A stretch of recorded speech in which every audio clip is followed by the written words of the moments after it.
What's up, guys? Mr. Mom, bring it at you on a Fired Up Friday, guys. I'm fired up today because I got this tank, I got that tank, got this tank that's rolling over here. This is going to be a saltwater tank. Got everything painted up, guys. There I am without my hat on today. That's right, guys. I got a receding hairline. It's all good, though. Yeah, saltwater tank, guys. Might get some live rock for it this weekend and start actually rolling.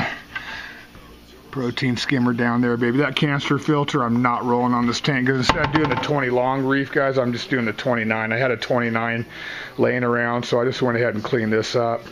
This is the one that had the cupscape in it, guys. This is going to be the reef tank.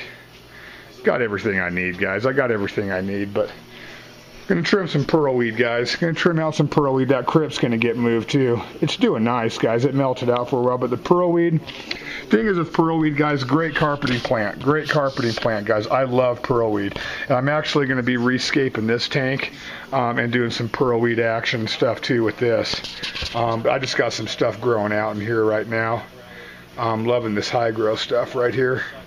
Some more of it right there. This is a beautiful plant. I'm going to start transitioning this stuff into my 40 here too. Got some wicked plants for the 40, guys. It just takes time. You guys, you heavily planted tank guys know how it is to get a scape down if you're not a mono and don't have all the plants right at your availability to stick in at any given time. I don't, and it takes me some time. So yeah, those temple plants, they're going to get ripped out of there. I might leave this one random one back there, and I got one that's even growing up right there. But I'm going to transition some of this high growth stuff in there. But yeah, the pearlweed, I'm going to trim this down, guys. Like, I like pearlweed because you can shape it. Once it really, really grows in good, you can shape it. I mean, this, from the front to, back there where it's just barely growing and starting to carpet on the bottom there. That's probably a good 6 inches, guys, at least. 6 to 8 inches of actual thickness. So I'm going to leave this shrub area right here where this plant is and where this retrospiralis is growing right here, which is wicked, guys. And when I get my new light, guys, my plants are going to start reddening up. These should be pink and red. Don't have quite enough light, but I'm getting a 218 water bad boy dominator for this tank. And then this light that's on this tank is going to go on the 33. And then that's going to be an upgrade for that. But anyway, I'm going to trim this down, hack this down. So you know what that means, guys. Next auction, I'm going to have some pearlweed. I'm going to have some pearlweed, guys. Because when I trim this stuff down, I float it. I float the clippings. And then it only takes them like a week, guys, and they start forming their own little root shoots and stuff on the sides. Really easy to plant and plug and get them going in your tank if you get them. So, yeah, pearlweed, guys. I'm going to trim this down. I'll cut it off now, guys, and then I'll trim it down, and then I'll come back on, and we'll talk a little bit after that. So, hang in there, people. Hey, guys, got through trimming it up here, standing here with my net, scooping up particles.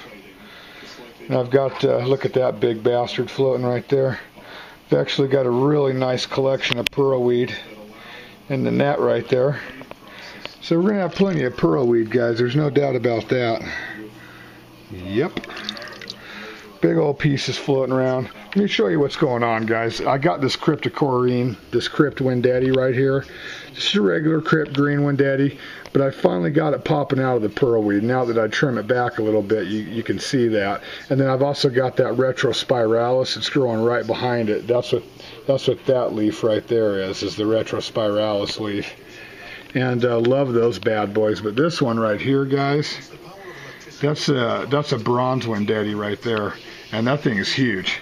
I mean, it doesn't do it any justice on the video, but that's a huge crypt. So eventually, get this stuff to grow in over here. It's going to do the same thing. And that's what I want, guys. I don't really want to see the stems as much as I see the leaves, like that. I think that looks awesome coming out of the pearlweed like that in front of that rock. So it's starting to come in, guys. Once I get my new light, all this stuff will start to pinken up and red up. And I'll have, like, it'll come all the way to the top and just work its way down. I'll cut it down in like a triangle pattern down up behind this rock. Do something different with this Cuban. Now that it's finally starting to change and grow in, I can cut it down and do something a little different with that stuff. Got to give it a little bit more time. And then this little crypt too, I can't remember the name of this crypt. I like it. It's not growing too well underneath that log. So I might put that in another tank because I'm just going to get full-blown pearlweed carpeting in that area. But yeah, maybe some rechia back in there. I don't know. We'll do something. But yeah, that's it, guys. I'm not going to waste too much more of your time. Got a bunch of pearlweed that I'm going to have in the next auction. A bunch with a bunch of other plants too, guys. So, you know, keep a heads up for that. Reef tank, guys. Going to be bringing you a bunch of videos for that once I get going, maybe this weekend. We'll see how it goes. So that's it, guys. Thanks for coming out. Thanks for watching my boring little video. J Flesh Tanks in Jamaica. Mr. Mom Tanks at home. Peace.